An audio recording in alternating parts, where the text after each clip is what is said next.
Hey, Happy New Year, everybody. It is Wednesday, January 1st. How many days, Heath, of writing the date before you feel like you're going to write 2025 instead of 2024? I don't write that many checks anymore, for example, but if I did write one in the next 3 weeks, I would screw up the date. I'm fairly confident.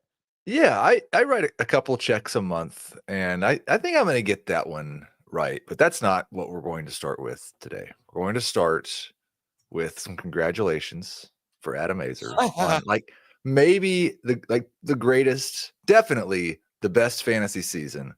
You're the FFT podcast manager of the year. Yeah. You won the magazine league, the podcast league, made the finals of the Superflex League. You were in the semifinals of FFT, right? Yeah.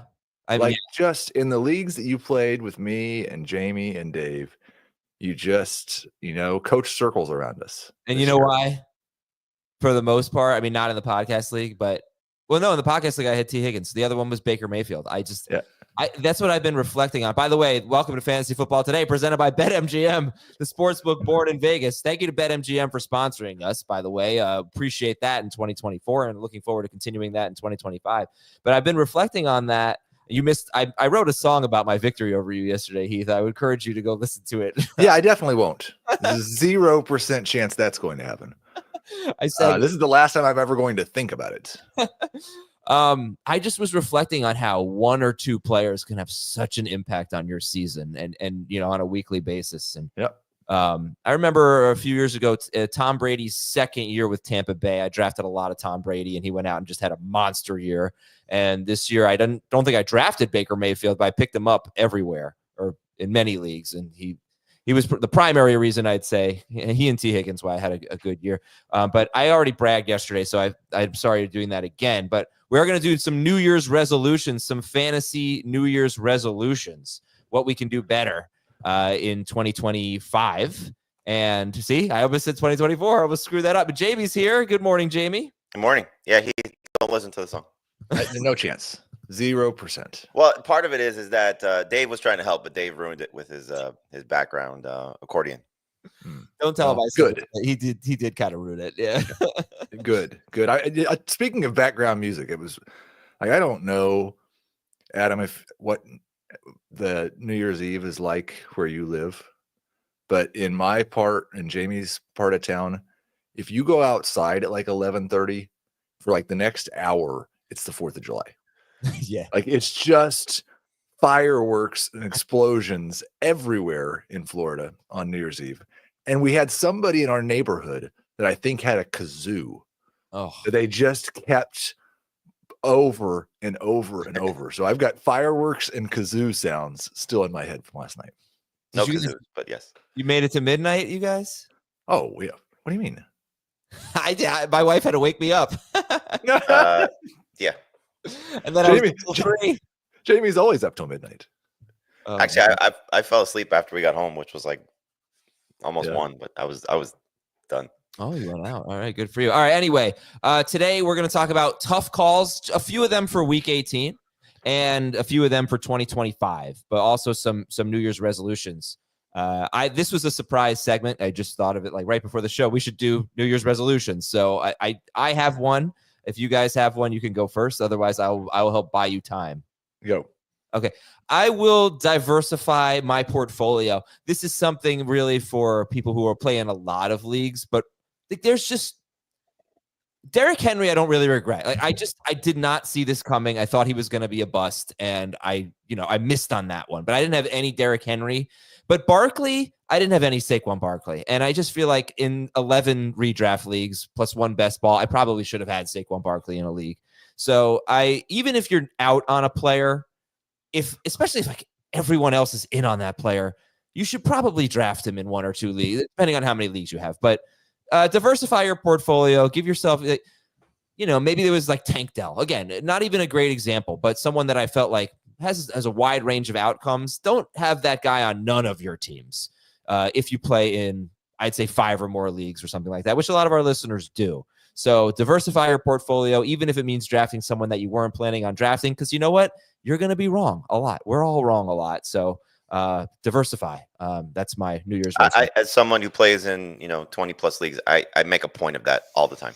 Yeah, just purposely. So if it'll come down to, and it cost me a few times. So there was one. I'll give you two examples. Not necessarily because I didn't like the player. In our dynasty, in the Bake Burger Dynasty League, I had drafted a lot of Tyrone Tracy, and very excited about Tyrone Tracy. Happy to have him in the two dynasty leagues where I drafted him.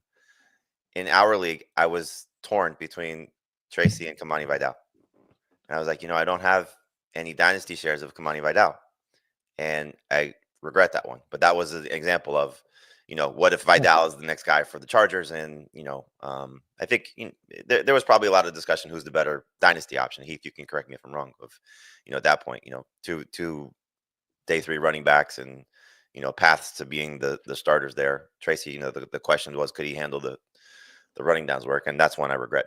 But there was another example I was going to give you. I forgot already. Devontae Adams. That was another one. Where I went out of my way between Devontae Adams and Jalen Waddle, who drafted a lot of Jalen Waddle, mistake. But I'm going to take Devontae Adams here, just because. What if he does have a good year with the Raiders? What if I am wrong about a 31-year-old wide receiver? So that's another one that. Yeah, purposely. I should have drafted.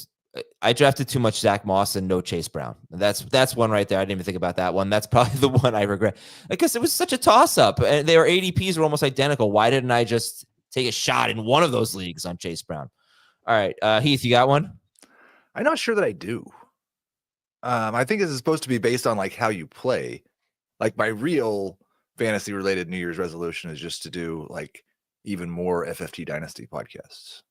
Okay. Like just to do more of that. But as far as like playing, there's one league that I've got to leave, and I've been meaning to leave it for like 2 or 3 years, and every year at this time I chicken out and don't leave. So I'm going to actually leave the league. Which is not the leftovers league that you share a team with me, is it? No, it's not. Is it one of ours? No. Oh. Okay. No, I would not. No. It'll go back to I think you asked us a couple years ago, what have we learned? And I said, I'm not going to chase Trey Lance again. And I chased Anthony Richardson again. So I'm not going to chase that quarterback again. But isn't, or let me rephrase it. I'm not going to highly tout that quarterback again.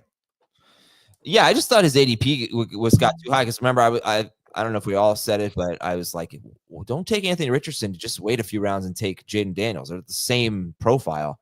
So I don't think actually his ADP got too high. No, we may have been drafting him too high, like in our leagues, probably me.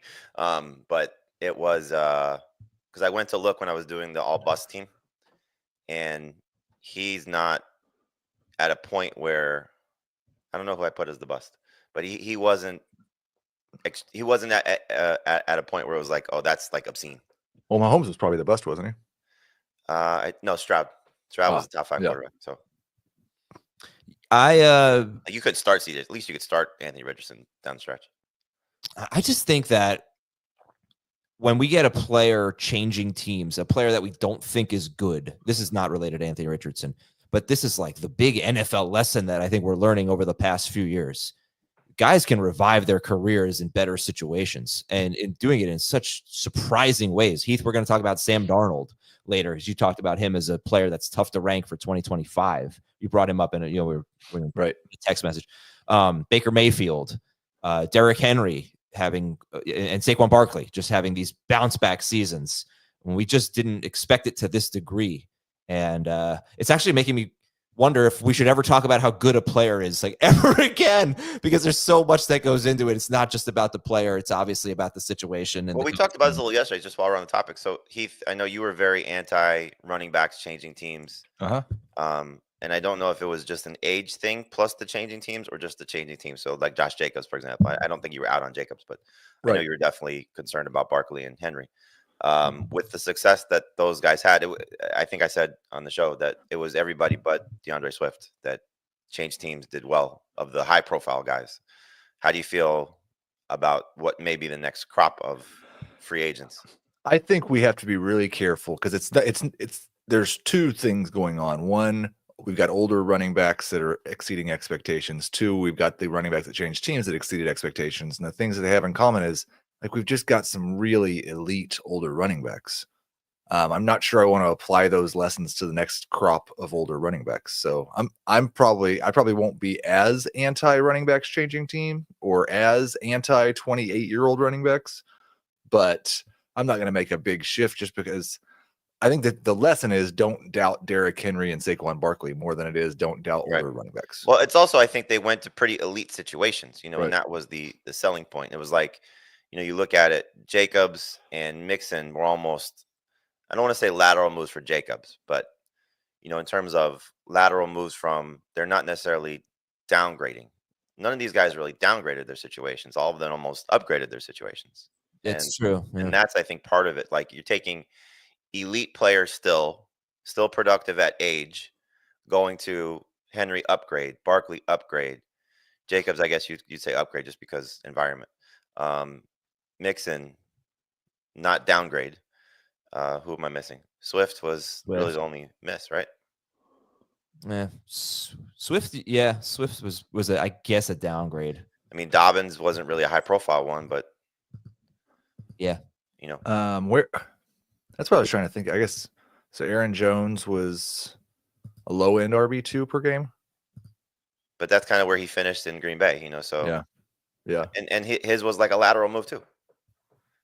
Pretty much. Let's see. All right. Those are some. I think it's going to be interesting. Like who, like Najee Harris is one that comes to mind. Somebody's going to switch teams. I'm trying to think who else is. I'll have to look it up. But the guys that we're going to see on the move. Yeah, that was also just an unusually loaded free agent running back class. It was incredible. Okay. Anywho, how about real resolutions? We gotta get some. Oh, actually, wait. Let me read some fantasy ones from Twitter. I sent out a tweet. I might as well read them. Cat Dad says, my resolution is to quit automatically assuming that a wide receiver's value will drop when their quarterback gets injured. Signed, someone who traded away Brian Thomas Jr. That's a really tough one because sometimes it makes a huge difference, like the Dolphins situation. I know Tyreek had a good game last week, but typically horrible. And sometimes it doesn't. That's a toss-up.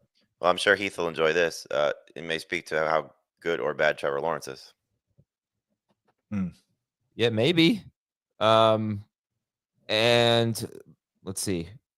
Ed says, my fantasy New Year's resolution is to stop believing that tight end will be a deep position next year. I think it's a great one. Rinse, wash, repeat every year. Yeah. This is the year for tight ends. All right, let's take a little break here. Before we do that, though, there's still plenty of time to sign up on BetMGM, and you'll be supporting the show. You'll be supporting one of our sponsors, and you're going to get an amazing offer if you sign up with the promo code or the bonus code FANTASY. You're going to get up to a $1,500 first bet offer on your first wager with BetMGM. Just download the BetMGM app, sign up, and use the bonus code FANTASY. Deposit at least $10 and place your first wager on any game, and you'll receive up to $1,500 in bonus bets if your bet loses. Just make sure you use the bonus code FANTASY when you sign up. We'll be right back with news and notes and Week 18 tough calls and 2025 tough calls after this. The clock never stops. Relive the greatest moments with uninterrupted highlights and more. It's Gareth Bale! Ronaldo! Wonderful goal! On the UEFA Champions League channel. Streaming free. All right, you want the list of free agent running backs for next year? Oh, sure. It's so gross. All right. Here's this according to Sport Track. Aaron Jones will be 30. Or is 30. Najee. I'm just going to give you the prominent ones. Javonte Williams. Alexander Madison and Amir Abdullah. Dobbins. Rico Dowdle. Oh, interesting. Jalen Warren. Ooh, that's interesting. And Jordan Mason. And Khalil Herbert. That's also interesting. See what Herbert does this week. Wouldn't you just love to see Jalen Warren and Khalil Herbert just get a chance to be a number one running back? I would just love to see Jalen Warren stay. And nobody else. I just had a nightmare. Oh, and Najee leave, yeah. I just had a nightmare of the Steelers drafting Ashton Genty and then giving 150 carries to some plotter. So like Deontay Foreman's a free agent. Like they signed Deontay Foreman And Ashton Genty. Yep. yeah. News and notes. Nick Sirianni has not made a decision about Saquon Barkley yet. Hopefully we'll find out more today. What And would on you the do starters. if you're Sirianni? Oh, don't you just wish it were like 15 yards? It's a lot of yards. I wouldn't do it. I don't think it's worth it. But I was looking yeah. at players close to 1,000 yards. You know how the Bills are going to start Josh Allen to get his consecutive starts, which means probably a drive. James Cook is 19 yards away from 1,000. there you go. So, That's wonder- an easier call. Huh? That's an easier call than Barkley. right. And the Rams are likely going to rest their starters against Seattle. So you could see a play for them. Like I've just been kind of using the lines, and this could end up being wrong. There could be a big swing in the lines later in the week, but I think you can kind of guess who's going to rest some people by what the current spreads are. The Chiefs are 10.5-point underdogs at Denver, so I don't think you're going to see very many of them. The Texans are 1-point underdogs at Tennessee, so I'm not sure you're going to see too many of them. That's interesting because what D'Amico Ryan said. Maybe he's gonna be half a game. I don't know. And the Bills are 2.5-point favorites at the Patriots. So yeah, there won't be a long time for Josh Allen probably. Well, there's also thought of the Patriots sitting Drake May and some guys too to, understand the assignment and get the one spot in the draft. Yeah. Yeah. Quarterback Dorian Thompson-Robinson was limited. He may split this week with Bailey Zappi. They're at Baltimore on Saturday. Brock Purdy is likely out, and we don't know if it's going to be Brandon Allen or Josh Dobbs this week at Arizona. A lot of running back news. Trey Benson on IR for Arizona, so probably going to be a Michael Carter game. Chase Brown missed practice, and Dallas cut Ezekiel Elliott. All right, so here we go. Let's put it to the test. If Ezekiel Elliott signs with a playoff contender, going to a new team, better situation, veteran running back, going to have a big playoff run? No. I'm just kidding. Okay. Sorry, I said that too seriously. It was supposed to be dripping with sarcasm. Justice Hill missed practice. Who would even sign him as a playoff team? Like, I don't know. And Jerome Ford missed practice, and Pierre Strong is in the concussion protocol. They're at Baltimore on Saturday. I think the Eagles, just so they control the entire division when they win the Super Bowl. do they have any commanders? I can find one. Who would it even be? They're going to sign Alfred Morris. Cedric Tillman's on IR. David Njoku missed practice. The Browns are limping into this meaningless game for them. Big game for Baltimore on Saturday. And Myles Garrett missed practice. Wouldn't be surprised if he sat. So let's go to some tough calls for Week 18. I try to pick players in games that don't involve, are we sitting our players scenarios? It wasn't that easy. But let's talk about Kyler Murray. And he has scored 18 to 22.4 fantasy points and 6 point per passing touchdown leagues in 3 of his last 4 games. He has rushed for 32 or more yards in 3 of his last 5 games. It has not always been pretty. The 49ers are usually pretty good against quarterbacks, but they were not against Jared Goff. Is Kyler Murray someone that you guys are confident in starting this week? Unfortunately, no, but I think he's a number 1 quarterback in the rankings mostly by default. He has not had a great season by any stretch. He was having a pretty solid game against the Rams, and then the 2 interceptions, dropped him below the 20-point threshold again. But the 49ers defense is just a shell of itself right now. And I think you had your, okay, let's try and maybe play spoiler, win the last home game. Now you got to go on the road in Week 18, meaningless game for a team that had Super Bowl aspirations. So hopefully Kyler finishes the season strong. If I have him in Week 18 and I've been starting him all along, I'm not going to, go and start Josh Dobbs over him, for example. So I would start him as a top 10 quarterback this week.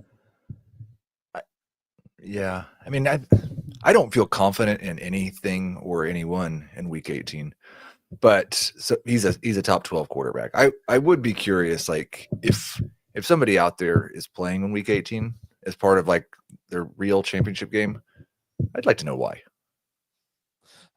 I get a lot of why. I get a lot of we do a 2-week championship and we include Week 18.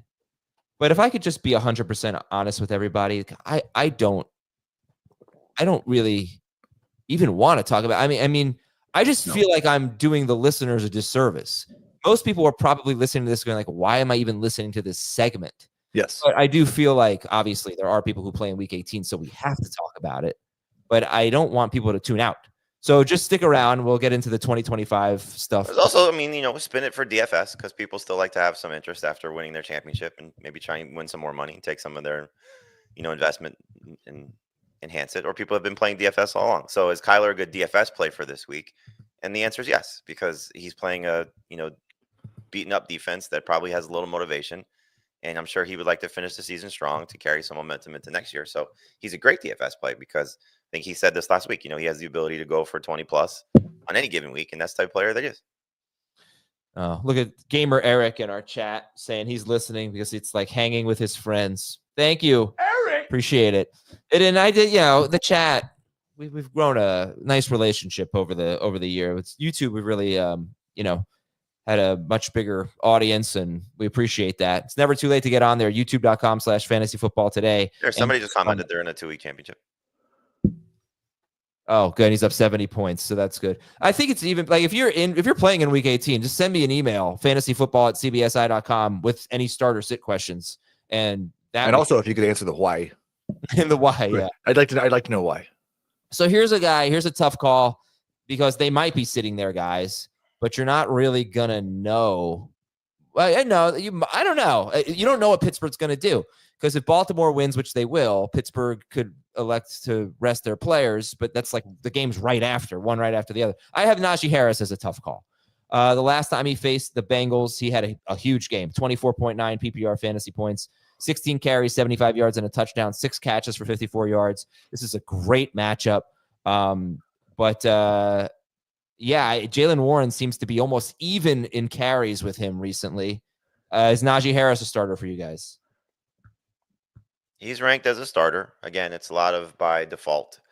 I think in the case of this matchup, it's a question you have to ask yourself because it sounds like Mike Tomlin's going to play the starters on offense.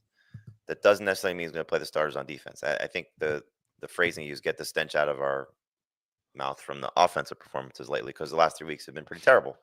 So there's no better practice opponent than the Bengals defense. And so do they go out and have the opportunity for a shootout, which is what we saw the last time? It was the Bengals scored on them, and that was with their defensive guys playing. So the Bengals need the game. There is a chance for high scoring affair here. So I think Najee's a number 2 running back. I have Jalen Warren ranked ahead of Najee. I don't know how you feel about it, Heath. Warren has played more snaps the last 4 games than Najee. Part of that has been game flow. I think Najee is slowing down while Jalen Warren is speeding up.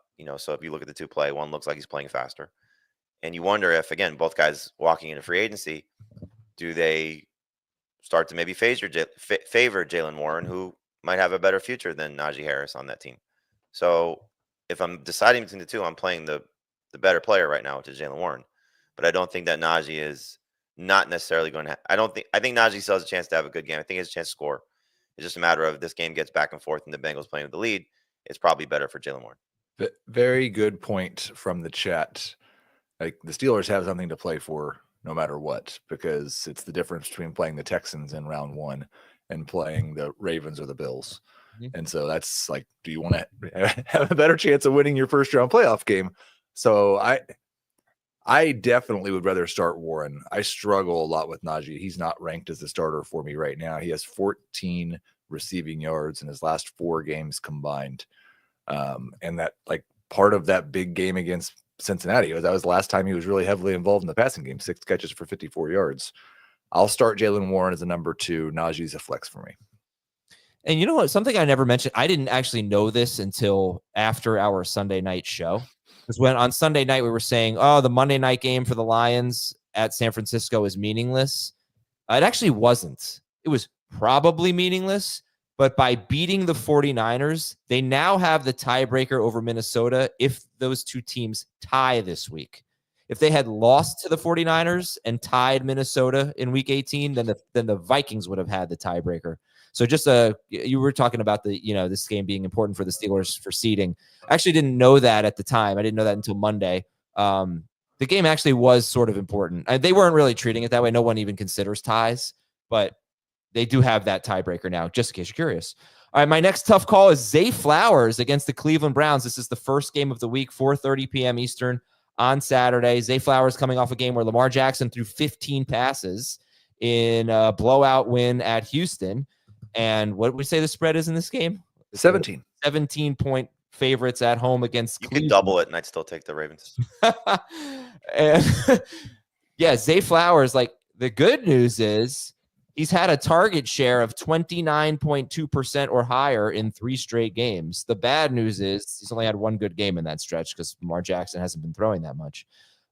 Starter sit Zay Flowers. I'm starting him. I think he's a number 2 wide receiver. With all the questions that we have, you got a team with an implied total of 29.5, bad defense, big upside. Maybe Lamar makes his final MVP push. He's a top 20 guy. So I agree with a lot of that. It just probably where he's ranked. He's clearly been a number 3 receiver the entire season. Just based on the up and down and the disappointments that he's had, despite the fact that he's still the number 1 receiver for the Ravens. He's not scoring touchdowns, and that's just hurt his overall production. And so, it's probably splitting hairs from a projection standpoint, what Heath is projecting him for and what I would be projecting him for if I was projecting him. So he's like wide receiver 26, 27, 28 in that range. But I think he's just the way he's performed. He just hasn't been a consistent number 2 receiver, unfortunately. He's just been more of a number 3 guy. And I think that's unfortunate because he has so much potential.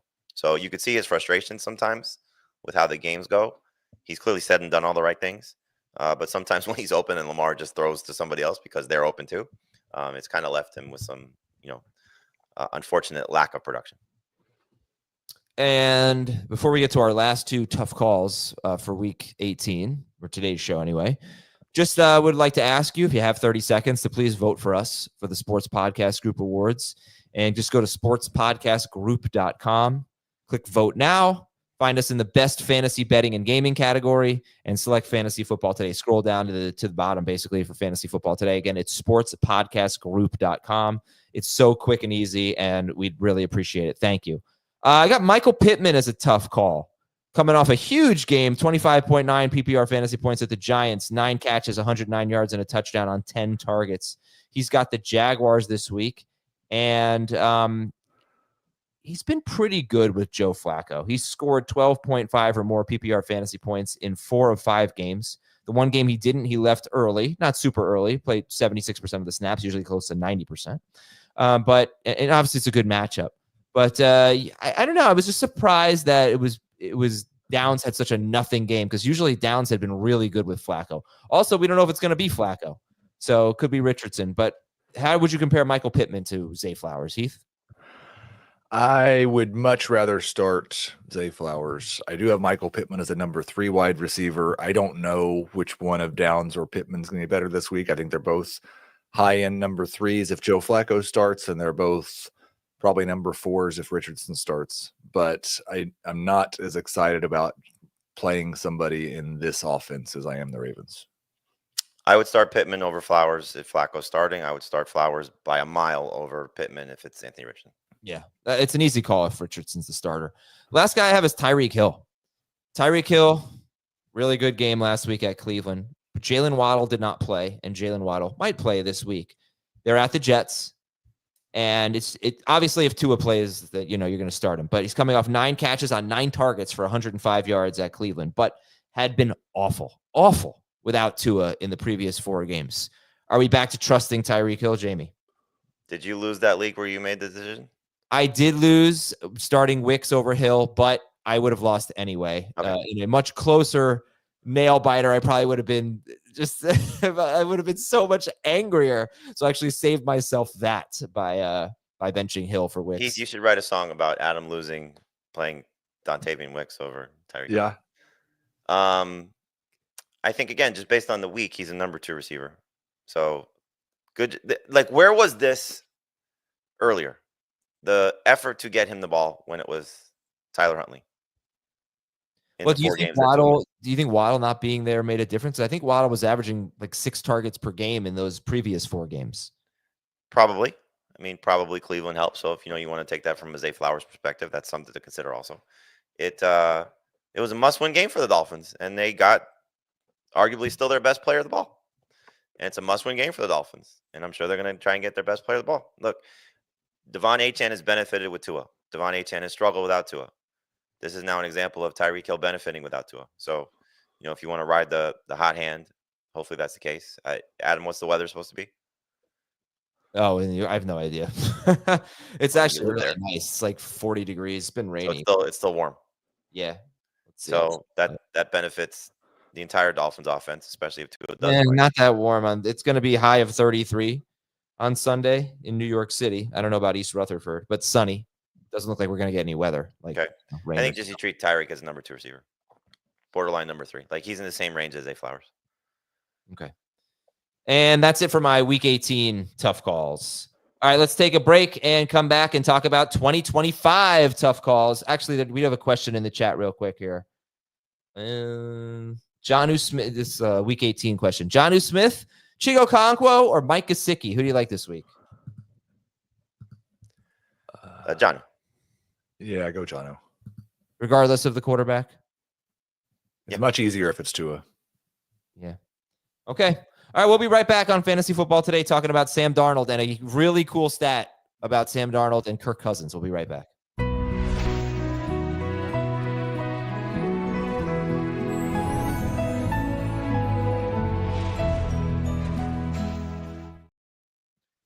By the way, Heath, if you were going to write a song about me benching Tyreek Hill, you could use the Stranger Things song, keep running up that hill.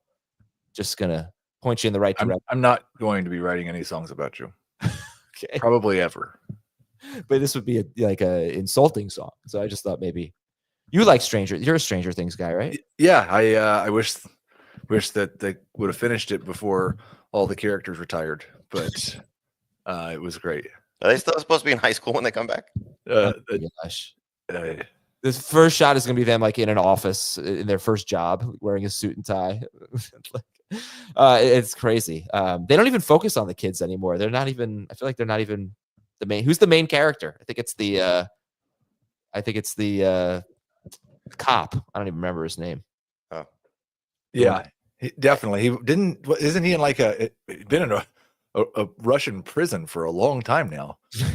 Yeah. Or did he finally get out? I mean, in the Russian prison so long that I'm by not the gonna time he say gets out, anything. he's the character in the Marvel movie that's coming out, where the red whatever, Yeah, the new movie that's coming. Hopper, right? It's someone said Harper. Nope, it's Hopper. Okay, tough calls for 2025 as nominated by Heath. One at each position. Sam Darnold, he is the number 8 quarterback per game in both 6 and 4 point per passing touchdown leagues. He is averaging almost exactly the same amount of points that Kirk Cousins averaged last year in both 4 point and 6 point per passing touchdown leagues. Difference is he's throwing about 7 fewer passes per game, but he's running a lot more than Kirk Cousins did. But their per game averages are almost identical. Last year, that was good enough to be QB5 per game. This year, it's QB8. It's just a stronger year for quarterback. But that really stands out. If you want to make the case for Sam Darnold, you can say like 2 veteran. I mean, no, they're different, but 2 quarterbacks did the same exact thing for Minnesota last year, 2 years in a row. So the question is that a case for Sam Darnold or is that a case for JJ McCarthy? I was just gonna say, can we just say Minnesota quarterback and not Darnold, because there's a clear chance that Darnold is not the guy. I think that's the reason. That's why he's so difficult to rank when we're putting together our top 12s for next week. Like he's easily in the top 12 if he's a Minnesota Viking, and he might be not in the top 20 if he's a Las Vegas Raider. Like there's just a wide range, and like not just that, but there is always a little bit of skepticism when a guy who's never done anything like this before in year 6 has a breakout career year. You have to kind of wonder, is there going to be any regression next year? So I'm mostly just treating Sam Darnold right now like let's see where he's playing. If he's in Minnesota, I love him. If probably anywhere else, I'm probably out. Right. This is more the Geno Smith path than this is the Baker Mayfield, Jared Goff path. Go on. Well, Geno really never did anything. Darnold really never did anything. Got to a spot where somebody believed in him, and then started to play very good, if not in case of Darnold, great football. Baker Mayfield was good before he started getting injured, and then had to find his way back to a starting job, and now is showing how good he is. Cleveland obviously would much rather have Baker Mayfield than the quarterback situation that they're in. And Goff, it was just like, okay, he had a couple of down season with the Rams, and they felt like they needed an upgrade. It wasn't like Jared Goff was bad when he went to Detroit. I think we just kind of forgot that. Darnold has never done this before. So good coaching, great situation, great weapons. Then I think the point would be is like, and so I'll ask you this, Heath, because I would struggle. I am struggling with the same thing. If this is JJ McCarthy next year, you're obviously not going to rank him as a top 12 quarterback, but he's probably going to be relatively higher than he would for someone who's never taken an NFL snap. Oh yeah. Yeah. I mean, it's not that hard for me to believe that JJ McCarthy could be as good as Sam Darnold was this year. Right. And so he probably won't be a top 12 quarterback, but he'll be one of those guys you want to draft as a number 2 quarterback because of the potential of what he could be.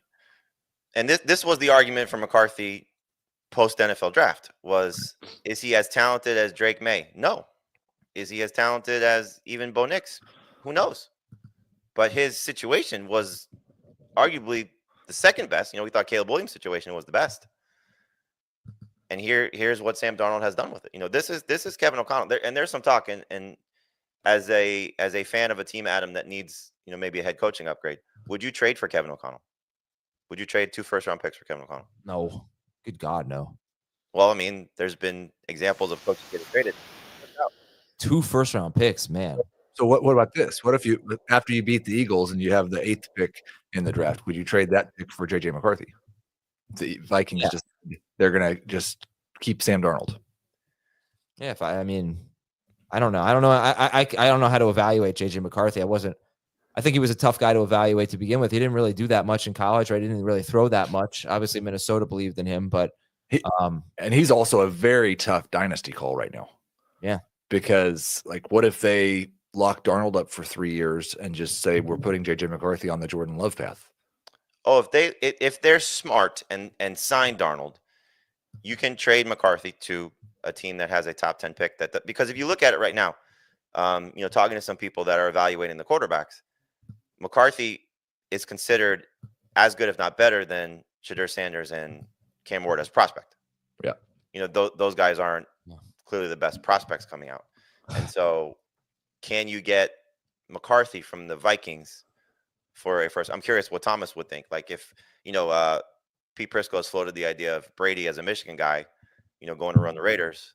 Does he go get McCarthy for their pick now that it's not going to be, the 1 or the 2, and then they sign Darnold? It's like, Thomas, would you like that situation if you're as a fan of the team? Yeah, I wouldn't trade McCarthy for anything less than a first if that's something that you can get. I wouldn't be a fan of trading him. You can get him for multiple picks right now. Are you sure? I mean, we've never seen this guy play besides a preseason game, and he's coming off a knee injury. So, I mean, I'm all for it if you can do it, if you can keep Darnold. But if you could franchise Darnold and keep McCarthy for another year to see if this is like a fraud season, I'm for that too. But if you can get a first-round pick for him and you're not selling for a loss, that's okay with me. Franchising quarterbacks is tough. This is what happened to the Giants. You franchise a quarterback, you kill your cap space, and you can't really do that much in free agency. So they franchised Barkley and they signed Daniel Jones so they could do more in free agency that year. I mean, I guess there are other reasons behind it, but I don't even know what it is, $40 million or something like that for a franchise tag for a quarterback. Well, you can look it up. It cripples your cap space. And you can't spread that out. You can't do anything clever with the contract. It's just, bam, big cap hit. All right. And just one thing I want to mention about Sam Darnold. Let's say he just goes back to Minnesota. I think you're going to look at the touchdown rate. 4th highest in the NFL, 6.9% touchdown rate. He threw a ton in the red zone and the green zone. He had the 12th most pass attempts in the NFL, but the 5th most in the green zone. He threw 20 touchdowns in that area. And the Vikings had very few short yardage touchdowns. So you go back, just think about the Green Bay, Minnesota game last week. And Jordan Love could have had a decent game, but he marched them down the field and he hands off to Josh Jacobs for a touchdown. And he hands off to Emmanuel Wilson for a touchdown. And that almost never happened. They had 5 rushing touchdowns from inside the 10-yard line from running backs this year. The Vikings. That was like the fourth fewest in the NFL. And that's just the way fantasy goes, right? And he's on pace for 37 touchdowns, Sam Darnold, in large part because Aaron Jones hardly ever scores rushing touchdowns. I think it also could come down to who the running back is, because Jones, 30 years old, free agent. Cam Akers, if that's like, they talked about how much they like him. I don't think he's their answer. He's also a free agent.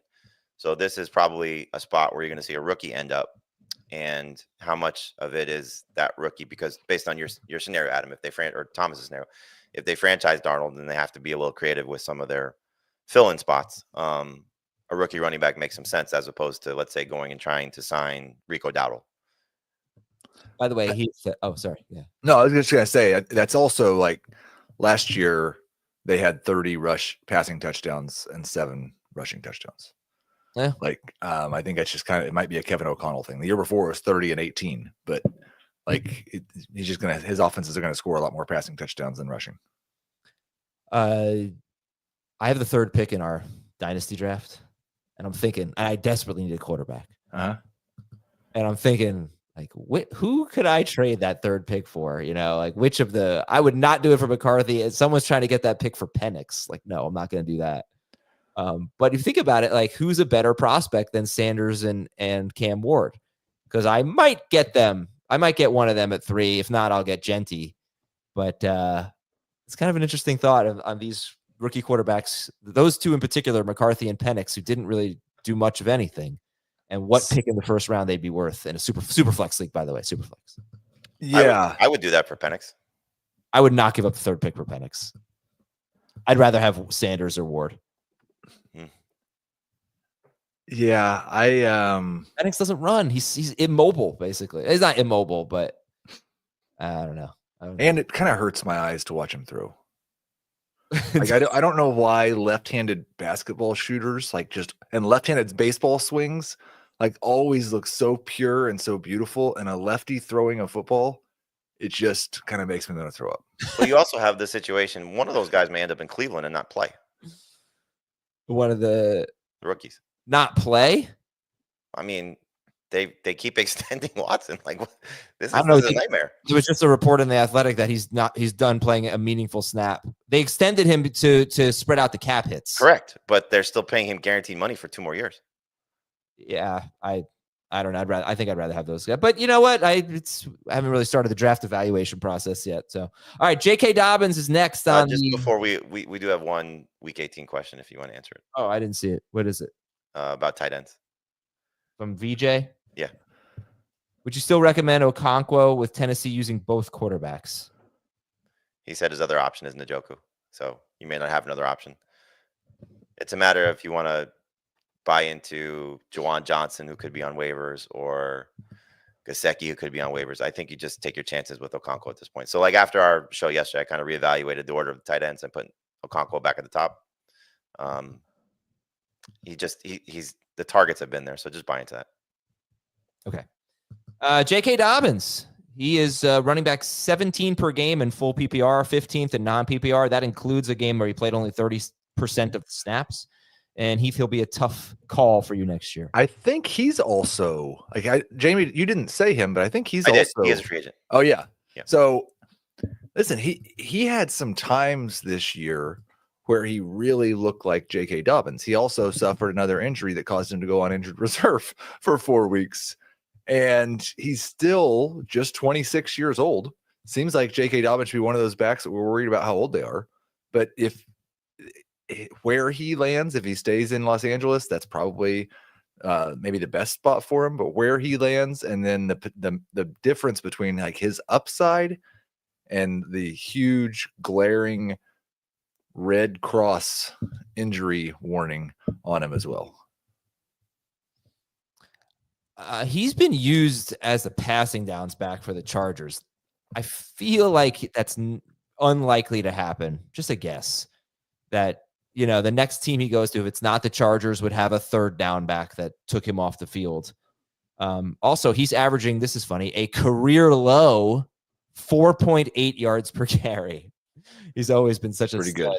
I think when you look at their team, you're trying to figure out, okay, how do they get better next year? and I think they need another receiver. So, I think they're in the T. Higgins mix, depending on I don't know their salary cap situation, but like go get another big fish for Justin Herbert. They need to fix the interior of their offensive line because they clearly have the tackles locked up. The interior, I think, is still something that could be fixed. Based on it seems how this offense has operated in the past, tight end would probably be something that they go look to try and get as well, to upgrade over Disley, Hurst, Smart. That's, I think, another spot. So whether it's another receiver or tight end, maybe that's how they do it. And I wonder, just based on how they approach this year, knowing that, hey, we're going to run the ball, we're going to be a physical running team, and we're going to go get, the reclamation project of J.K. Dobbins and a 30-year-old Gus Edwards, like just because we know those guys. And then they spent, a day 3 pick on a running back, so is that the priority for them? So do they draft another guy and then pair them with Dobbins, or do they go try and sign somebody? Again, it's not the best free agent class. So I think if Dobbins comes back as the lead guy, you take a chance on him as number 2 running back in that 15 to 20 range. If he goes somewhere else, this would be one that would scare me, unless he just ends, like he could go to Minnesota, right? If they get him cheap. So the destination will certainly matter. I think if he stays, though, it's a pretty good sign that, guys who know him, trust him, and, hopefully it's a good situation. And you wonder how much of the IR landing spot that when he landed on IR was protecting him from himself.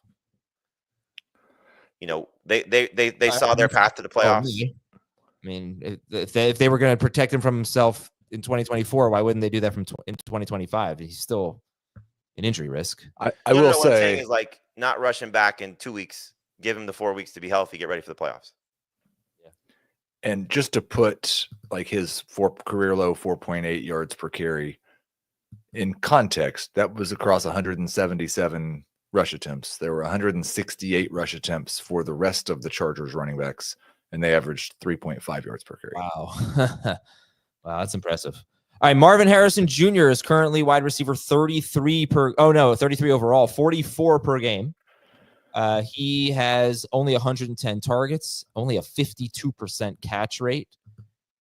We know the deal. It's been a really disappointing season for him in a year where rookie wide receivers are balling out and Marvin Harrison Jr. is not doing it. Do you think he's going to be a top 50 pick next year? Yes. Yeah, I think so. And I think I wrote about this a little bit yesterday. This is a good time to say this. I've got brand new 2025 dynasty rankings coming out on the site today for quarterback, running back, wide receiver, tight end. We've got brand new trade charts for Superflex and 1QB leagues over on Sportsline coming out today. And I wrote about Harrison in the wide receiver rankings, and a rookie wide receiver having 57 catches for 800 yards and 7 touchdowns did not used to be considered a colossal disappointment. There are a lot of very good wide receivers in NFL history, a couple of Hall of Famers who had very similar rookie seasons in 16 games. So I don't want to downgrade him too much. I really did not like their offensive plan for him this year, and I think you can hope that gets better. But if he's a top 50 pick, it's going to be hard to make a lot of profit there, maybe. But yeah, round 4, round 5, I'm pretty excited about that. You wonder if we had drafted him in round 3 or later, round 4 or later. Yeah. How the thought process would be on Harrison. Like, I we still rushed him think up the people- flagpole too soon. Yeah, I don't know. I just still think people would be pretty angry. He's wide receiver 44 per But game. not as, I mean, like, when you see the players who have done well around him and after him, like, that's the problem. Yeah, it's disappointing. I always bring this up. He basically has the fewest easy catches of any like, I can't even call him a must-start wide receiver, but there's one guy that's similar in terms of targets of 1 to 5 air yards. That's Cortland Sutton. Cortland Sutton became a must-start, but another guy that just doesn't get any easy ones, any layups, and I hope that changes for Marvin Harrison. He gets almost he's 17 targets all year, 18 targets all year of 1 to 5 air yards. So wide receiver screen, something like that, just to give him a cheap 1.8 PPR fantasy points. It just almost never happens. That's Trey McBride territory. We're gonna give those to Trey McBride. Yeah, I guess so. But there's no reason why Marvin can't get some of those too.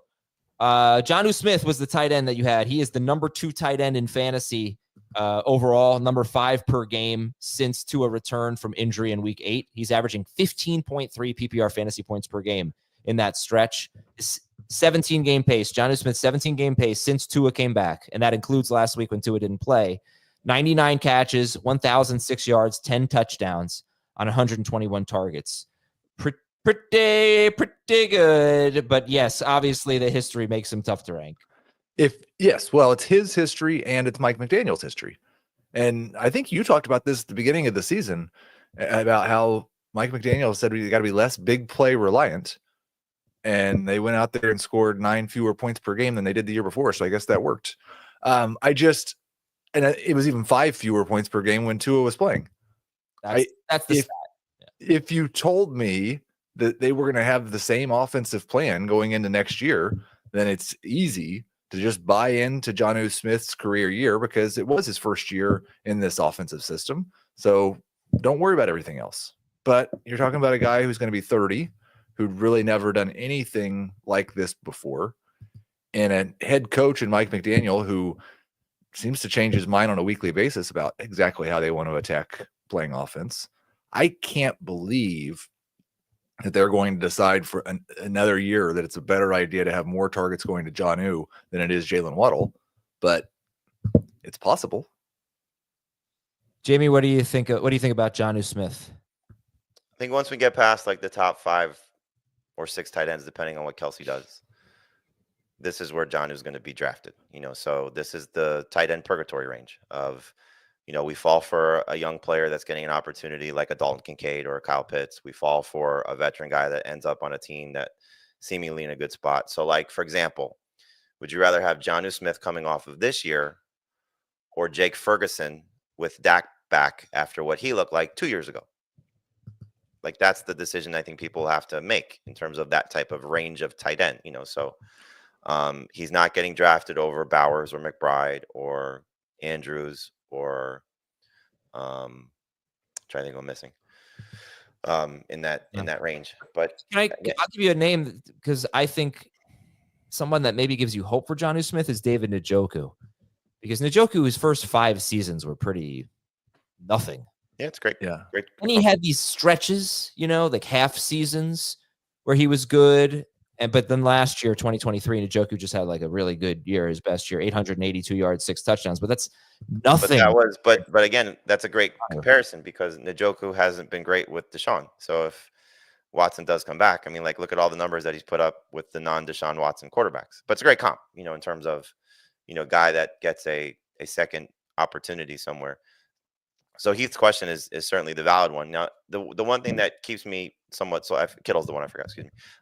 The one thing that keeps me sold on Jonnu is that this is still a Kyle Shanahan coaching tree hire, and when he came to Miami, there was I forget who the tight end was that they were trying to go get, and then Tyreek Hill became available, and it was like, okay, we're going to get Tyreek. I forget who. It'll come to me at some point.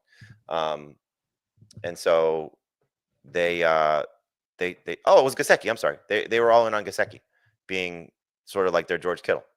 And then they had the opportunity to go get Tyreek Hill, and the offense changed.